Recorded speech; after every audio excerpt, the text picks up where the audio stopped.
فإذا أردت أن تكون سلفيا حقا فعليك أن تدرس مذهب السلف بإتقان وتعرفه ببصيرة ثم تعمل به من غير غلو ومن غير تساهل. الحمد لله رب العالمين، صلى الله وسلم على نبينا محمد وعلى آله وصحبه أجمعين.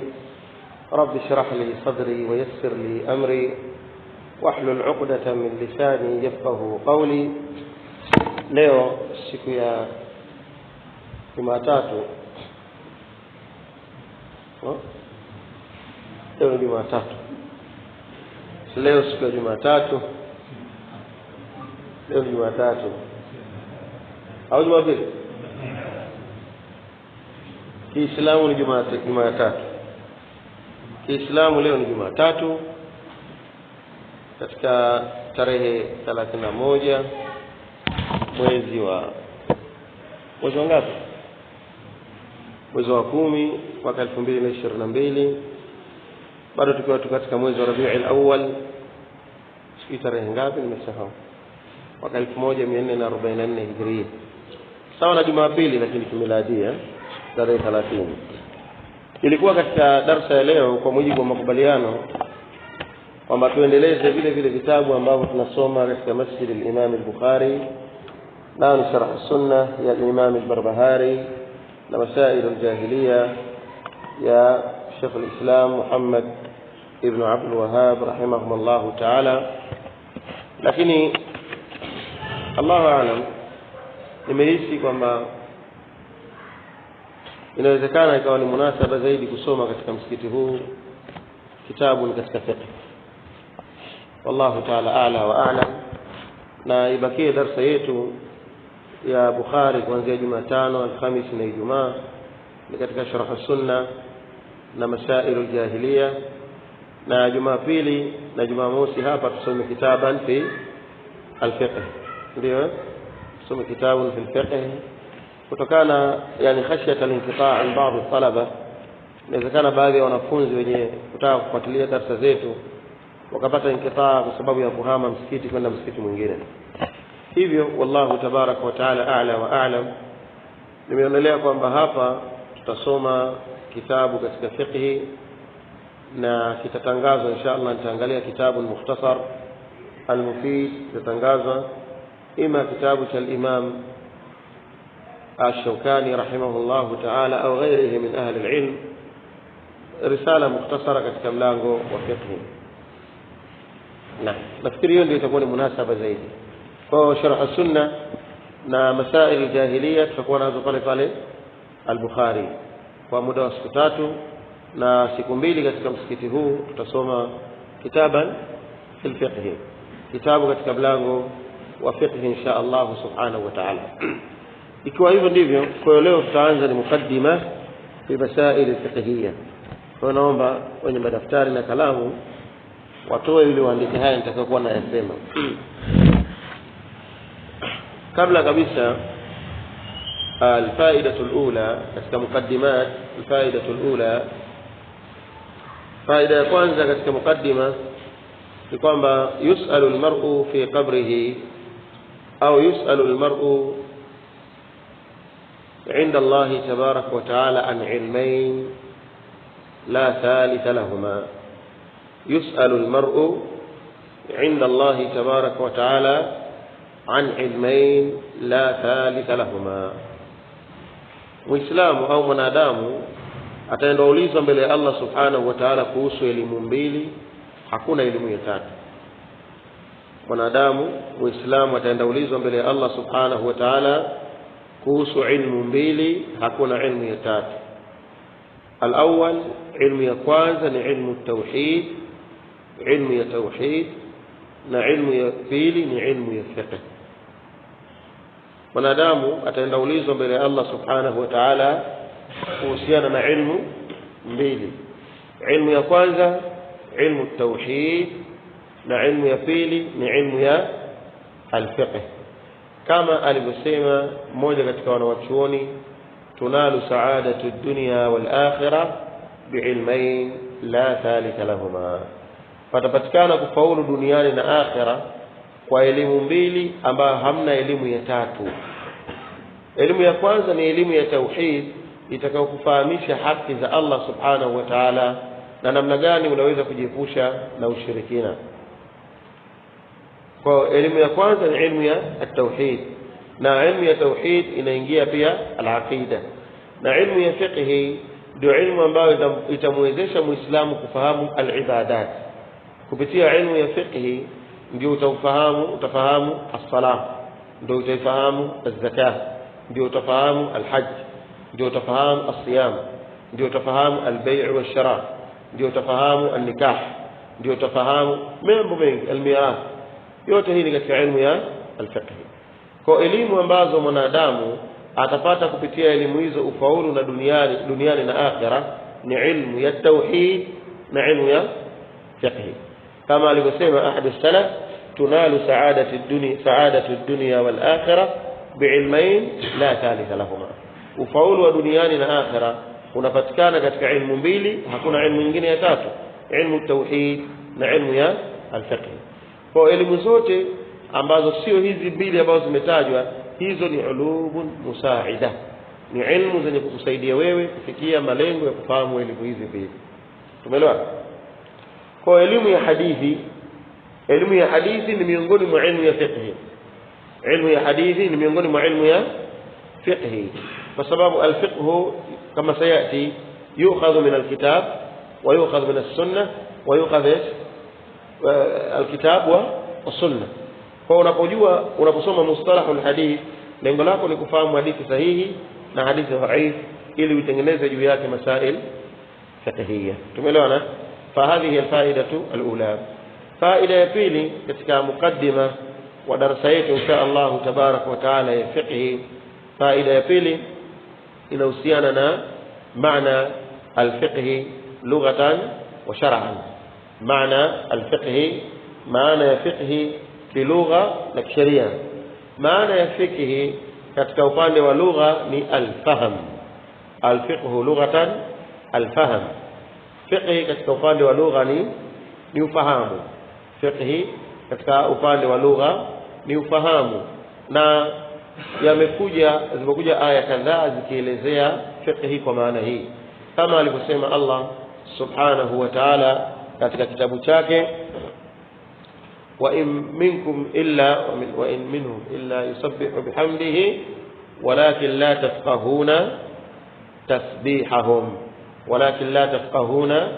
تسبيحهم أي ولكن لا تفهمون. الفقه بمعنى فهم، ولكن لا تفقهون تسبيحهم أي ولكن لا تفهمون تسبيحهم.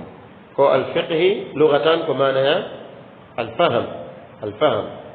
كذلك قول الله سبحانه وتعالى akiwanukuu watu wa Shuaib pale waliposema kumwambia Shuaib, ya Shuaib la nafqahu kathiran mimma taqul, la nafqahu kathiran mimma taqul ay la nafham, la tafqahu kathiran ay la nafham. Tumeelewana? Kwa hiyo fiqh katika upande wa lugha maana yake ni faham, na hizi ambazo tumezitoa ni dalili katika Qur'ani, na ama dalili katika sunna ni kauli yake bwana mtume sallallahu alayhi wasallam, man yuridillahu bihi khairan yufaqihuhu fi din. Yoyote ambaye Allah subhanahu wa ta'ala anamtakia khairi humpa ilmu, sio humpa ilmu ya fiqh. Ni sawa imekuwa ni ilmu ya fiqh au ilmu ya hadith au ilmu ya tauhid, lakini yusamma madha? Yusamma fiqhan. Yusamma fiqhan. وما يرضي الله به خيرا يفقهه في الدين. كذلك دعاء يا ابن متوم صلى الله عليه وسلم وعبد الله ابن عباس، اللهم فقهه في الدين وعلمه التأويل. اللهم فقهه في الدين، ايوه الله naomba umfahamishe, ayallimuhu. Tumeelewana? Naam. Kwa hiyo fiqh katika upande wa lugha ni fahamu, fiqh katika upande wa lugha ni al-fahm. Ama fiqh mnaandika au mtasikiza rekodi baadaye? Katika darasa litakayofuata tutaenda kwenye kitabu moja kwa moja. Ama fiqh katika upande wa sheria, na hatusemi istilahan, tumesema al-fiqh lughatan wa shar'an, sijasema istilahan. Al-fiqh lughatan wa shar'an. Kwa nini sijasema istilahan? Wanasema fi ulumi al-alat, katika ilmu za ala wanasema istilahan. mfano an-nahw lughatan wa istilahan, as-sarf lughatan wa istilahan, al-mustalah lughatan wa istilahan. Ama mas'ala shar'iyya mfano wa fiqh utasema al-fiqh lughatan wa shar'an. Tumeelewana? Kwa al-fiqh katika upande wa kisheria, al-fiqh katika upande wa kisheria wanasema ahlul-ilm ni maarifatu al-ahkam al-shar'iyya biadillatiha at-tafsiliyya. al-fiqh lughatan huwa maarifatu al-ahkam al-shar'iyya, kufahamu hukumu za kisheria biadillatiha at-tafsiliyya, kwa dalili zake za kupambanua. Na waliposema au hadha sayati insha Allah subhanahu wa ta'ala, kwa biadillatiha at-tafsiliyya ndio fiqh. Kwa maarifa fiqh maana yake ni kufahamu hukumu za kisheria lakini kwa dalili zake za at-tafsil. Mfano kauli ya Allah subhanahu wa ta'ala waqimus salata wa atuz zakah, kauli hii inakubainishia hukumu ya as-salah na hukumu ya az-zakah.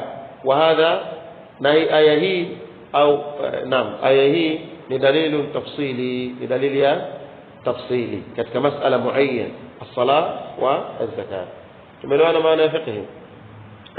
al-fiqh huwa ma'rifatu al-ahkam au yunasema ilmun bil ahkam ash-shar'iyya, kufahamu ilmu za kisheria biadillatiha at-tafsiliyya.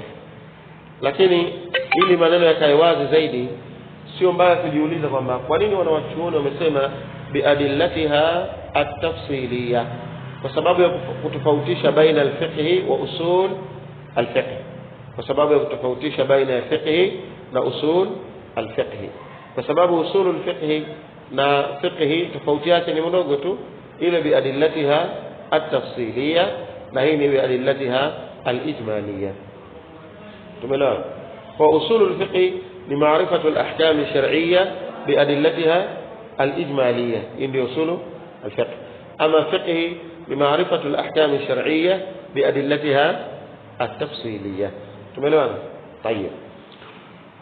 faida ya tatu baada ya kuelewa maana ya fiqh lughatan wa shar'an, faida ya tatu min aina yustanbat al-fiqh, min aina yustanbat al-fiqh, fiqh katika Uislamu inatolewa wapi, tunaichukua wapi? min aina yustanbat al-fiqh fi al-islam, wapi fiqh inachukuliwa katika Uislamu? wanasema fiqh katika Uislamu yani masadir al-fiqh katika Uislamu, tunasema masadir ni machimbuko ya fiqh. kwa machimbuko ya fiqh katika Uislamu tanqasim ila ismayn, al-muttafaq alayha wal mukhtalaf fiha. kwa tuanza na muttafaq alayha. ya kwanza fiqh inabidi itolewe wapi? min al-Qur'an al-Karim. fiqh kwanza inatoka katika Qur'ani tukufu, min al-Qur'an al-Karim. na ukiangalia kuna ayatun kathirat, kuna aya nyingi sana ndani ya Qur'ani zinazozungumzia fiqh. naam, Qur'ani imezungumza bil ijmal, kwa ijmali masala ya salah, lakini kuna baadhi ya masala katika Qur'ani imezungumzwa bitafsil, na ni masala fiqhiyya. sala tuliamrishwa tu wa aqimu salata wa atu zakat wa aqimi salata tarfa al-layli wa tarfa an-nahari wa zulfan min al-layl inna al-hasanati yudhhibna as-sayyi'at. katika hili sala la wakati wa sala. lakini kuna hukumu ya fiqh katika Uislamu imetajwa bitafsil, katika Qur'ani imetajwa at-tafsil, nayo ni hukumu fiqhi. hukumu gani? nani ataikumbuka? mara nyingi Qur'ani hukumu zake zinakuwa za ijmal, lakini katika swala hilo bidhat la fiqh limetajwa kwa upambanuzi. hakuna upambanuzi mwingine zaidi ya huo. الزنا الزانية والزانية فاجلدوا كل واحد منهما 100 جلدة. نعم قاربت ولما ومكربية كجيب صحيح لكن يجب صحيح يعني أوذو mambo ya udhu. Sheikh Saidi hapa anasema ni mambo ya udhu. Ya ayyuhalladhina amanu idha qumtum ila salati faghsilu wujuhakum wa aydiyakum ila almarafiq wamsahu bi ru'usikum wa arjulakum ila alka'bayn. طيب ahsan الميراث بمزمومه بالتفصيل يوصيكم الله في اولادكم للذكر مثل حظ الانثيين وإن كنا نساء فوق 2 فلهن ثلث ما ترك ولكل واحد منهم السدس إلى آخر الآية. فني katika jambo la kifiqhi ambalo limezungumzwa ndani ya Qur'ani bitafsil, kwa upambanuzi kabisa, kuna upambanuzi baada yake. Kwa hiyo fiqhi naakhudhuhu min wain min al-Qur'an al-Karim, inashukuru katika Qur'ani tukufu. Tumeelewana? Kadhalika aya aliyotaja Sheikh Saidi hapa aya alwudu, kadhalika Allah tabarak wa taala amezungumza swala la udhu bi at-tafsil. Tumeelewana? Kwa tumeona kwamba kadhalika masala ya al-idda, masala ya ida pia ukiangalia katika Qur'ani ni masala fiqhiyya ambayo imetajwa bitafsil. Kwa al-masdar al-awwal, masdar ya kwanza ambayo tunachukua kwayo fiqhi ni Qur'ani. Al-masdar ath-thani, masdar ya pili ni السنة الصحيحة. السنة الصحيحة حديثي زبنا متوم صلى الله عليه وسلم zilizo sahihi. السنة الصحيحة. نعم sababu bwana mtume sallallahu alaihi wasallam ameletwa na Allah subhanahu wa ta'ala kama alivyosema Allah, wanazzalna alayka adh-dhikra litubayyana lin-nas ma nuzila ilayhim, na tumekuteremshia Muhammad madha Qur'ani kwa lengo la litubayyana lin-nas, ili wapate kuwabainishia watu manuzila ilaihim. Na bwana mtume sallallahu alaihi wasallam yeye ndo alikuwa anasema sallu kama raaitumuni usalli. Kwa kadhalika tunachukua alfiqhu min as-sunnati as-sahiha, kutoka katika sunna iliyo sahihi ya bwana mtume sallallahu alaihi wasallam. Al-masdar ath-thalith, masdar ya tatu ambayo yote haina khilafu baina ahli al-ilm. Al-masdar ath-thalith الإجماع. المصدر الثالث الإجماع هو فقه pia tunaweza tukaichukua kutoka katika ijma' ya ahlul ilm, makubaliano ya ahlul ilm. Tumeelewana? Naam. Na hakuna ubaya tukasita kidogo tu katika ijma', tukaelezea nini maana yake ijma'. Al-ijma' lughatan huwa al-ittifaq. Al-ijma' lughatan huwa al-ittifaq, ni makubaliano. Na al-ijma' shar'an, ijma' fi sharia ni ittifaq mujtahidi hadhihi al-umma fi hukm mas'alatin fi 'asr min al-'usur ba'da an-nabi sallallahu alayhi wasallam. Al-ijma' upande wa sharia huwa ittifaq mujtahidi al-umma, kwamba maafikiano ya wanawachuoni waliofika daraja la ijtihad, makubaliano yao ambao wamefika daraja la ijtihad fi hukmi mas'alatin min al-masail, katika hukumu ya mas'ala yoyote, wakiwa wanawachuoni wamekubaliana katika asri yoyote, lakini baada an-nabii sallallahu alaihi wasallam, baada ya kufa kwa bwana mtume sallallahu alaihi wasallam. Tumeelewana? Kwa kuna masharti hapa, ukizingatia hii taarifu ya ijma', kuna masharti ya wanawachuoni ambao wamefanya nini, wameyataja. Sharti la kwanza ni ittifaq. Idhan idha ikhtalafa almujtahidun falaysa bil ijma', ndio kwa lazima patikane ittifaq, makubaliano. Sharti la pili, watakao kubaliana si kila mtu, la, makubaliano mujtahidi hadhihi al-umma, maulama mujtahidun wa ummuhu, wanasema ahlul ilm fakharaja bidhalika ittifaqul awam. Kwa ittifaqi ya awam, watu ambao sio wasomi wa dini, la ibrata lahu fil ijma', haizingatiwi ya mas'ala. Tumeelewana? Kwa ijma' la yakunu ijma'an illa idha ittafaqa alayhi al-ulama, wakubaliane wana wachuoni. Kwa wakikubaliana tu watu wa kawaida kwamba sisi jambo letu hili, ada yetu huwa tunalifanya hivi, laisa hadha bihujja. Hilo jambo sio hoja ya kisheria. Tumeelewana? Naam. Na wakasema ahlul ilm kadhalika baada an-nabii sallallahu alaihi wasallam, na ijma' itazingatiwa baada ya kufa bwana mtume alayhi salatu wasalam, sio wakati bwana mtume akiwa hai, kwa sababu akiwa mtume sallallahu akiwa hai, falmuslimuna kulluhum yarji'una ila qawlihi sallallahu alaihi wasallam. Kwa ijma' ni iliyokuja baada ya mauti ya bwana mtume sallallahu alayhi wasallam.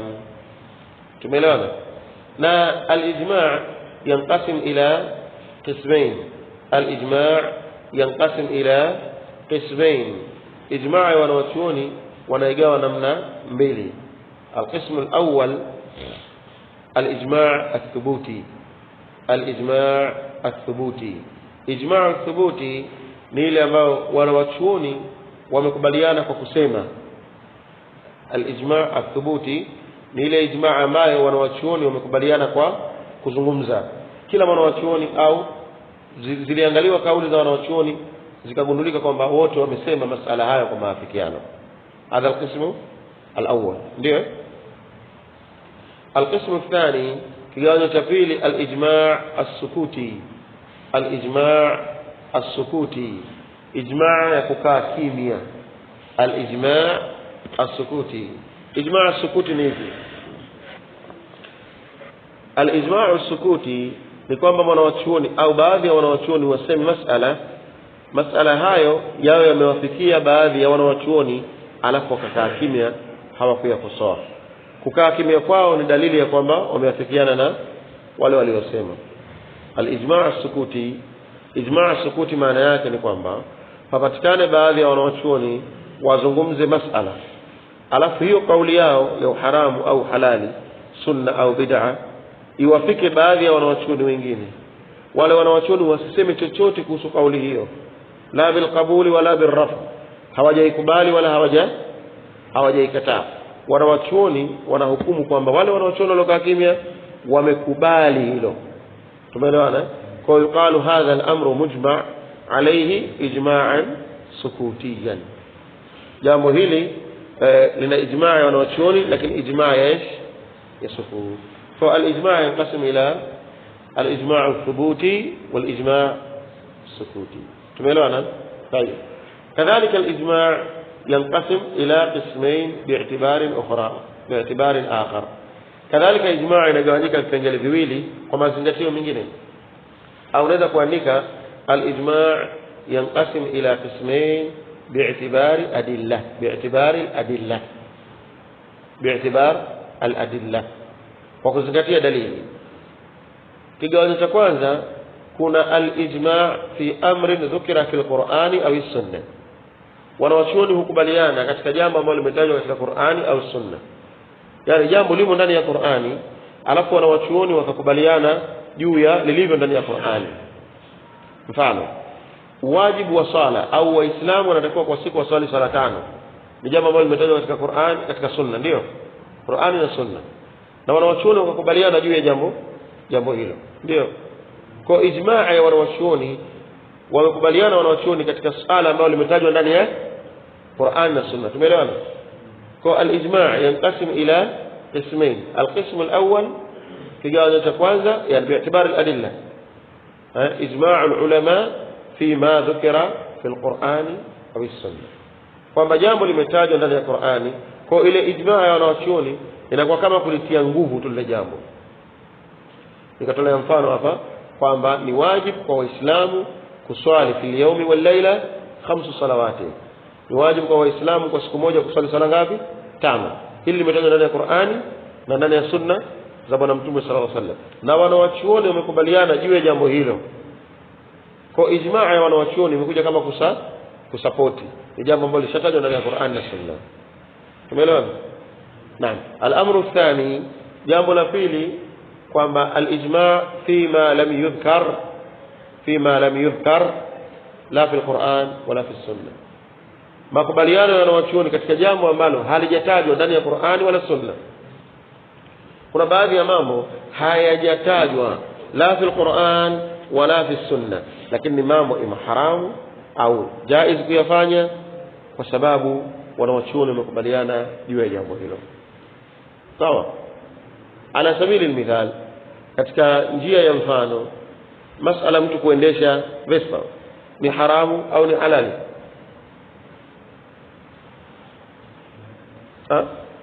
Ni jaiz, mtu anaweza kuendesha chombo chochote.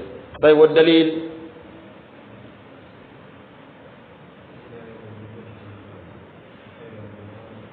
لا aya mezungumzia al-khayl wal-bighal wal-himar litarkabuha wa zina, mezungumza punda, mezungumza farasi.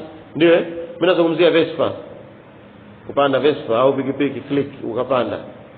Dalili ipo? Hakuna. Tunaweza kusema hakuna, lakini tukirejea kwa maulama tunakuta maulama ajma'u ala jawazi, maulama wote wamekubaliana juu ya jawazi ya jambo hilo, kwamba ni jambo lenye kufanya nini, linafaa, yani ni jaiz. Tumeelewana? Na dalili unatoa hiyo aya aliyotaja akhi hapa, lakini yuqalu lahu qiyasan ala dhalik. Kwa wanawachuoni wamekubaliana juu ya alqiyas ala jawazi rukub hadhihi alalat alhaditha, wamekubaliana juu ya kupanda hizi ala za kileo qiyasan ala tilka alalat. Tumeelewana sisi? Kwa kuna baadhi ya ijma' katika mambo ambayo hayamo ndani la Qur'an, la fil Qur'an wala fi sunna, lakini wanawachuoni wamekubaliana inawezekana jambo hilo lina dalili sarih au dalili naish dhimni kama hii masala. Tumeelewana? Tunaondoka katika al-ijma'. Dalili ya kwanza ni Qur'ani, fiqh tunaitoa katika Qur'ani, tunaitoa katika sunna, tunaitoa katika ijma'. الثالث tunaitoa katika al-qiyas as-sahih. الثالث fiqh tunaitoa katika al-qiyas as-sahih, qiyasi chenye sahihi, kilicho sahihi. Na al-qiyasu katika upande wa sheria, al-qiyas katika upande wa sheria ni ilhaqu far'in bi aslin. maana qiyas shar'an ni ilhaqu far'in bi aslin fi hukmin li'illatin tajma' bainahuma. Qiyas maana yake ni kuchukua tawi kulipa hukumu ya asli kwa sababu ya illa, kwa sababu ya illa ambayo ipo baina ya tawi na baina ya asli. Tumeelewana? Kwa wanaeleza ahlul ilm la yakunu alqiyas sahihan illa idha kamat hadhihi alshurut. Qiyas haitakuwa sahihi isipokuwa baada ya masharti haya.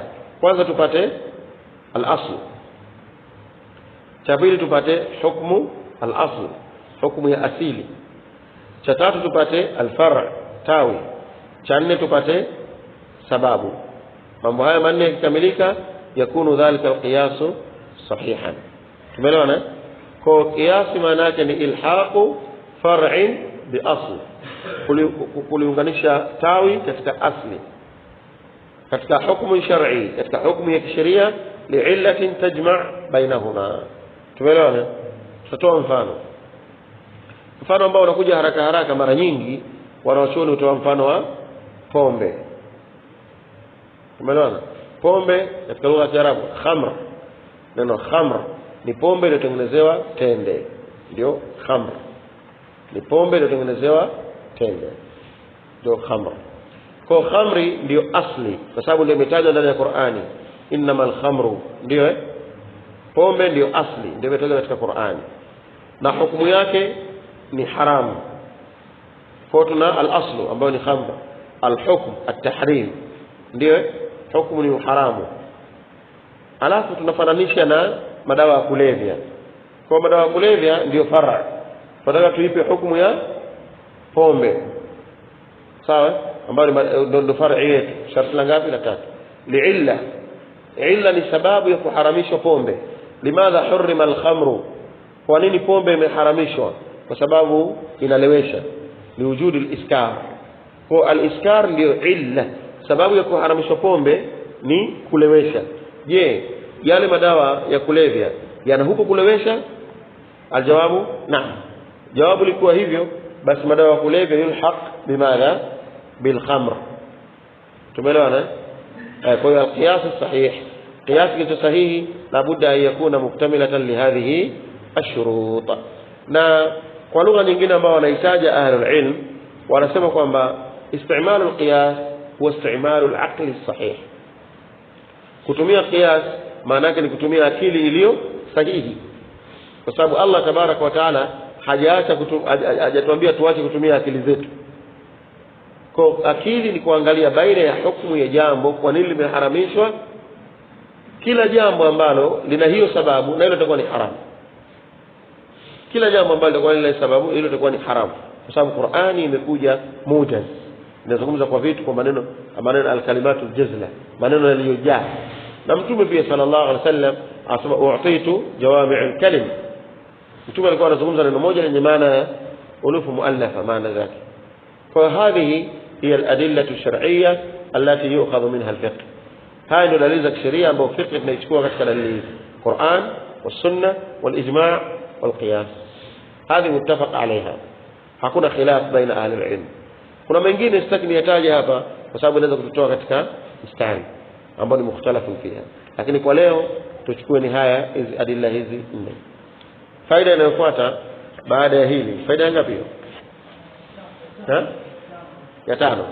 Faida ya tano katika darasa ya fiqh ni al-madhahib al-fiqhiyya al-mashhura. Al-madhahib al-fiqhiyya sallallahu alaihi wasallam wakati wa Abu Bakar wa Umar wa Uthman hapakuwa na madhahib, walikuwa wanaangalia sunna ya bwana Mtume sallallahu alaihi wasallam na Qur'ani wa al-matlab al-lughawi wa yunafidhuna dhalik. Lakini hili halina maana kwamba madhahib ni bid'a. Hili halina maana kwamba madhahib ni bid'a, lakini kuna baadhi ya wanachuoni waliozungumzia at-tamadhhub. Kuna al-farq baina al-madhhab na at-tamadhhub. Kuna baadhi ya wanachuoni kama Sheikh al-Imam Muqbil rahimahullahu ta'ala alizungumzia at-tamadhhub ni bid'a, yani mtu kutaqayyad, kujifunga na madhhab maalum kwamba mimi ni Shafi'i au mimi ni Hanafi, hivyo nitasoma na nitasomesha vitabu vya madhehebu yangu tu, la ghair. Hadhi bid'a, hiyo ni bid'a. Lakini kustafidi na fikra na ilmu za wanawachuoni kwa vile walivyoandika, hadha la ghina lahu bilmuslim. Muislamu hawezi kusema kwamba yeye hapati faida kwa vitabu vya wanawachuoni. Hivyo Muislamu anastafidi na vitabu vya Shawafi', anastafidi na vitabu za Ahnaf, anastafidi na vitabu vya Hanabila, ويأخذ الحق ويرد الباطل، ويأخذ الحق ويرد الباطل. Na hakuna ubaya mtu kujinasibisha au kunasibishwa kwamba yeye ima ni Hanbali au ni Shafi'i au hakuna ubaya katika hilo, hakuna ubaya katika hilo. Tayeb, kwa madhahib nafikiri tumeelewana, japokuwa nazungumza kwa haraka kidogo. Kwa madhahib ya kifiqh al-mashhur, madhahib yalikuwa mengi sana, lakini tutaja al-mashhur ni manne. Al-madhahib al-mashhura ni 4 madhahib, na tutayataja si kwa ubora wake bali kwa ukubwa wa viongozi wao, umri. Mtakayeanza naye si kwamba madhahibu yake ni bora zaidi, bali yeye ni mkubwa kuliko wenzake wote, naye ni al-Imam Abu Hanifa. Idhan madhhabu ya kwanza ni madhhab ya al-Imam Abu Hanifa rahimahullah tabaraka wa taala, na jina lake ni An-Nu'man ibn Thabit al-Kufi. An-Nu'man ibn Thabit al-Kufi rahimahullah taala. Kunya yake ni mashhur ni al-Imam Abu Hanifa rahimahullah tabaraka wa taala. Na mwaka aliozaliwa al-Imam Abu Hanifa, mwaka aliyokufa al-Imam Abu Hanifa ndio mwaka aliozaliwa al-Imam Shafi'i. Mwaka aliyokufa al-Imam Abu Hanifa ndio mwaka aliozaliwa al-Imam Ash-Shafi'i. Kwa hawakuonana. Al-Imam Abu Hanifa alizaliwa mwaka wa 80 Hijria na alifariki mwaka wa 150, na al-Imam Shafi'i alizaliwa mwaka 150. Kwa wa kwanza ni al-Imam Abu Hanifa, na wanafunzi wake ambao walieneza madhehebu yake watatu wakubwa, wanafunzi ambao walisoma kwa al-Imam Abu Hanifa rahimahullahu ta'ala, ambao walichukua madhehebu yake wanasharuha baina an-nas, ni watatu. وكwanza ni Abu Yusuf al-Qadhi وكwanza ni al-Imam Abu Yusuf al-Qadhi rahimahullah وبيلي ni al-Imam Muhammad ibn al-Hasan al-Shaybani وبيلي ni al-Imam Muhammad ibn al-Hasan al-Shaybani na watatu ni al-Imam Zufar ibn al-Hudayl al-Imam Zufar ibn al-Hudayl. طيب na madhhab al-Imam Abu Hanifa rahimahullahu tabarak wa taala kama tulivyotaja ndio madhhab ya kwanza kwa kuzingatia umri wal Imam Abu Hanifa, kwa sababu al-Imam Abu Hanifa radiyallahu tabarak wa taala anhu ni aliwahi kukutana na baadhi ya masahaba, aliwahi kuona baadhi ya masahaba ka Anas ibn Malik. Anas ibn Malik kama tunavyofahamu ni sahaba ambaye Allah alimpa umri mrefu, aliombewa dua na bwana mtume sallallahu alaihi wasallam bi arba'a, mambo manne: kathratul mal wa kathratu al-awlad wa tulul umr.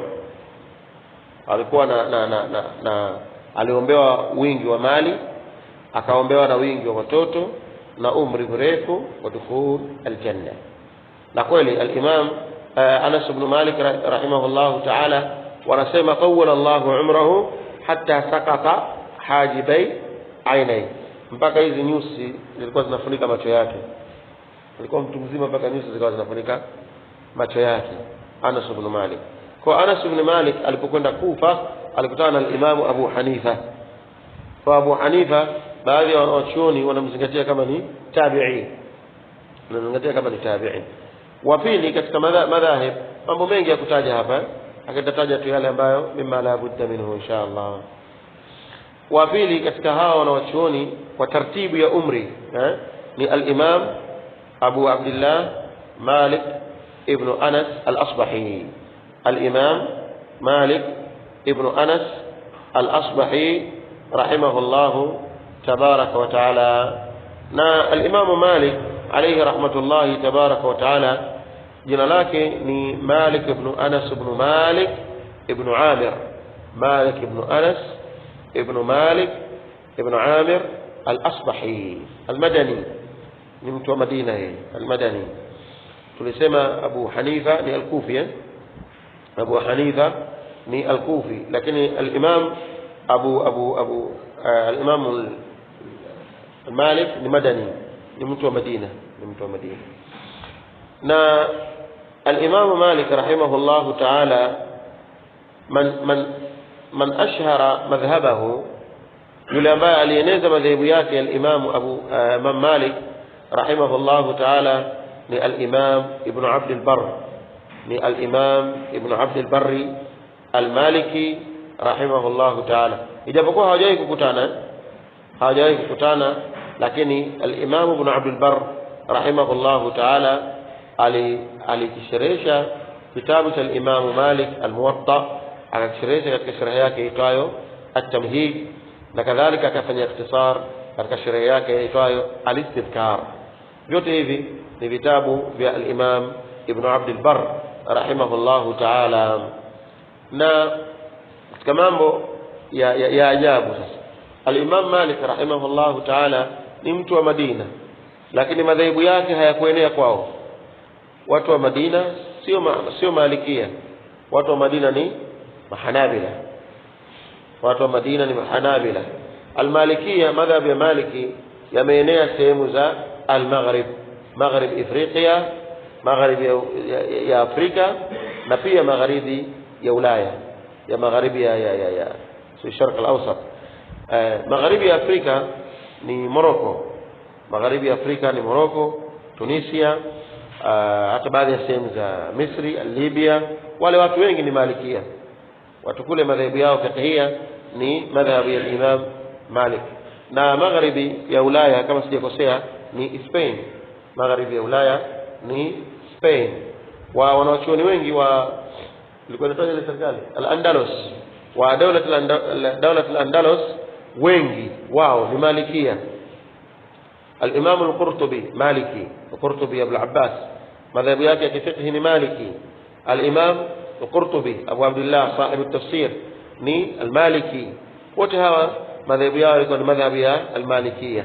Kwa madhhabu ya Malikiyya intashara fi tilka al-buldan, wa hadha amrun aradahu Allah subhanahu wa ta'ala. طيب. na madhhabu ya tatu ni madhhab ya al-Imam Abu Abdullah Muhammad ibn Idris al-Shafi'i. madhhab ya al-Imam Muhammad ibn Idris al-Shafi'i rahimahullahu ta'ala. Kwa hiyo al-Imam al-Shafi'i rahimahullah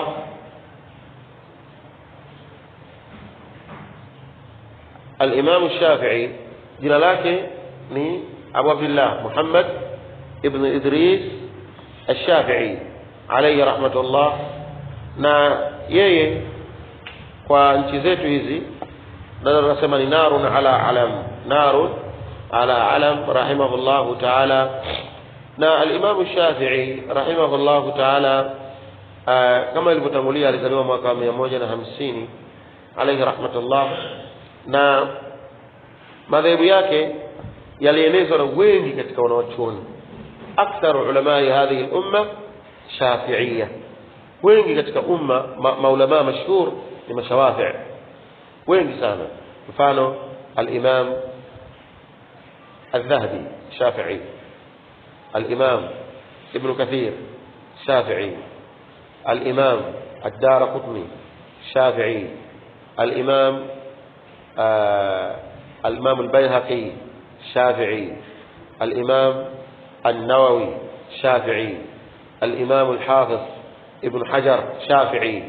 كثير من أهل العلم شوافع.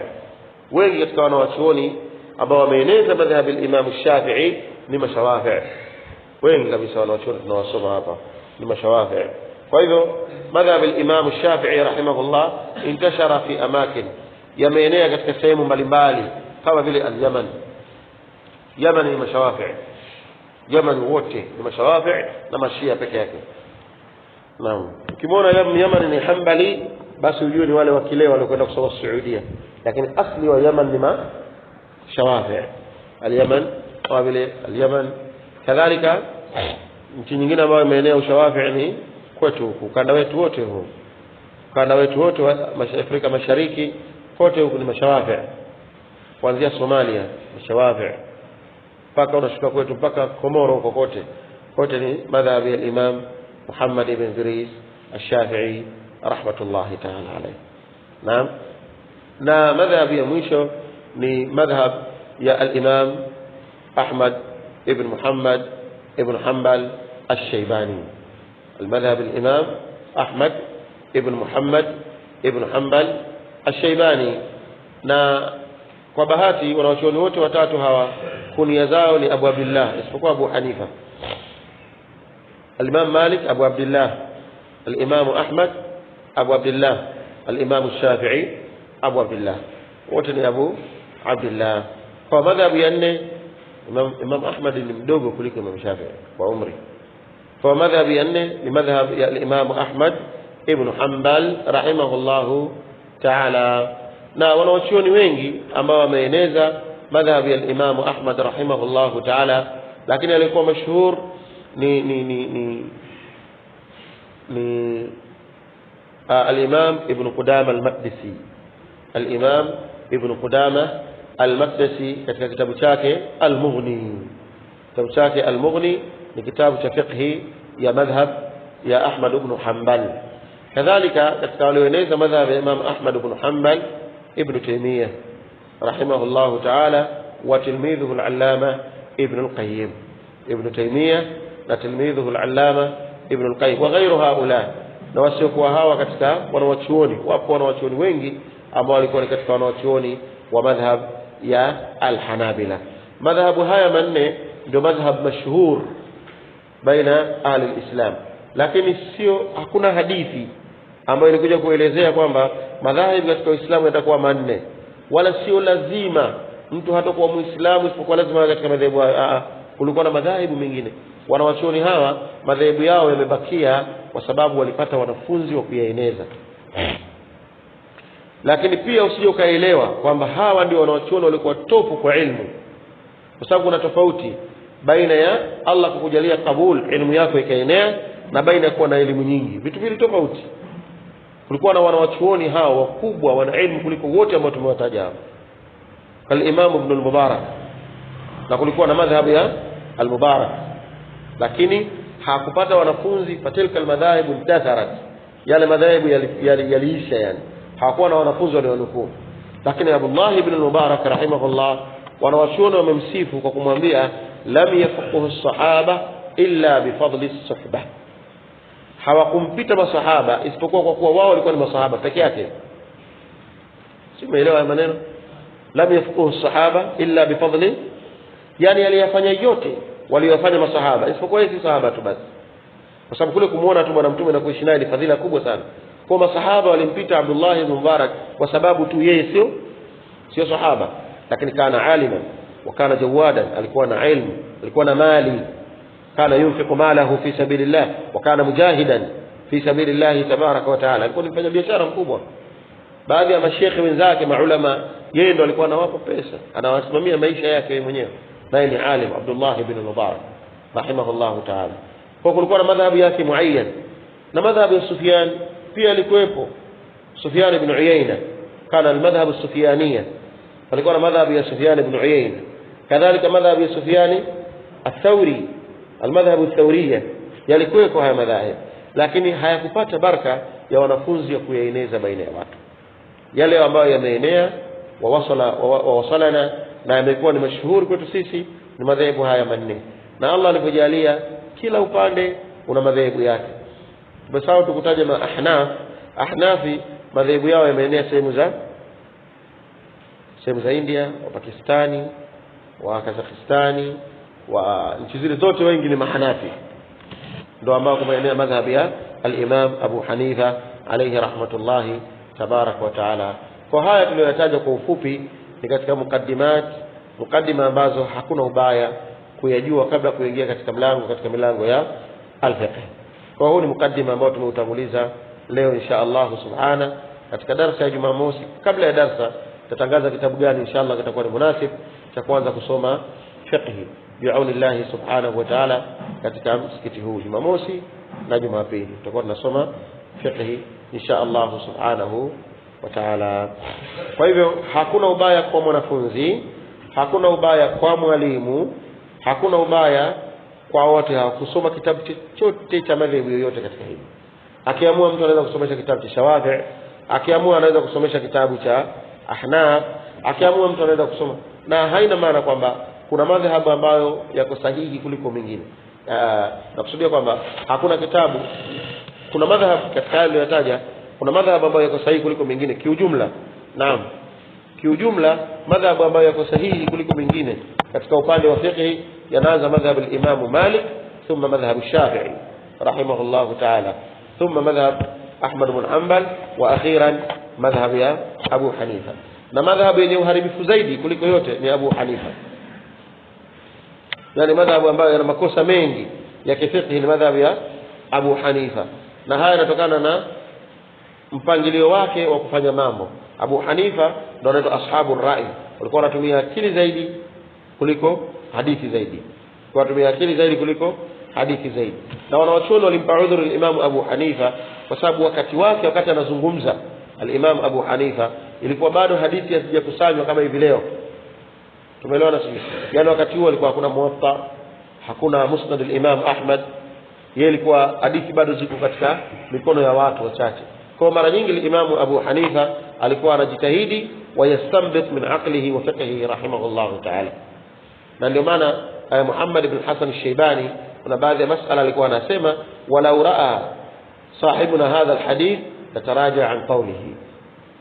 Muhammad ibn Hasan ni katika wafuasi wa Abu Hanifa, alikuwa anasema lau sahiba yetu Abu Hanifa angeona hadithi hii angetaraja na kauli yake. Kwa madhhabu ambayo haiko sawa yani ina makosa mengi na kusudia ni madhhabu al-Imam Abu Hanifa, lakini la yani haimaanishi kwamba yote yaliyokuwa hapo ni batil. Kuna mengine mema, kuna ambao ni mazuri ambao wanawachuoni wanayachukua, na yale yalikuwa mabaya wanawachuoni wanayawacha na kuyarejesha. Wallahu subhanahu wa ta'ala a'la wa a'lam. Lakini kiboko katika mlango wa fiqh ni al-Imam Shafi'i. Adhalani za katika mlango wa fiqh ambaye alikuwa anafahamu zaidi ni al-Imam Shafi'i rahimahullahu ta'ala, kama alivyosema al-Imam Ahmad ibn Hanbal. Al-Imam Ahmad ibn Hanbal na Imam Shafi'i walikutana na kila mmoja ni mwalimu wa mwenzie katika fani yake. Naam, al-Imam Shafi'i alimwambia al-Imam Ahmad kwamba akhbiru antum a'lam bil hadithi minna, nyinyi mnafahamu zaidi hadithi kuliko sisi, fa akhbiruna in kana sahihan, tupeni habari kwamba hadithi ikiwa ni sahihi, sawa kana shamiyan au hijaziyan au ghaira dhalik, sasa ilikuwa ni hadithi ya kishamu au hadithi ya kijazi au takapokuwa hivyo. Na al-Imam Ahmad ibn Hanbal anasema lam na'rifu an-nasikh wal mansukh hatta nazala indana Muhammad ibn Idris, hatukuwa tunafahamu mambo ya nasikh na mansukh mpaka alipokuja kututembelea Kufa, Iraq. Kufa alipokuja al-Imam Shafi'i, ndio tukajua baina ya an-nasikh wal mansukh. Na ndio maana al-Imam Shafi'i akaandika kitabu chake kinaitwaje Ar-Risala, ni awwal kitab ulif fi usul al-fiqh. Amekiandika mwenyewe al-Imam Shafi'i kwa mkono wake, tofauti na kitabu chake al-Umm akaja kaandika al-Imam Shafi'i, bali ni masaili yaliyokusanywa kisha yakakusanywa katika kauli yake. Lakini Risala ni kitabu amekiandika bi khatti yadihi rahimahullahu tabarak wa taala. Kwa kila mmoja ana mauhiba yake ambaye Allah subhanahu wa ta'ala atakayekuwa amempa. Lakini sisi tutafuta kitabu tutasomesha katika fiqh na hatutumili katika madhahabu yoyote, tutasomesha alafu kilichokuwa sahihi tutasema hicho ni sahihi, na kilichokuwa dhaifu hicho tutasema ni dhaifu, na tutatoa ushahidi na dalili katika hayo kwa kadri ilmu ambayo tuko nayo. Nas'alullah lana wa lakum at-tawfiq was-sadad, wa sallallahu sallam ala nabiyyina Muhammad wa ala alihi ajma'in. Jazakumullahu khairan wa baraka fikum.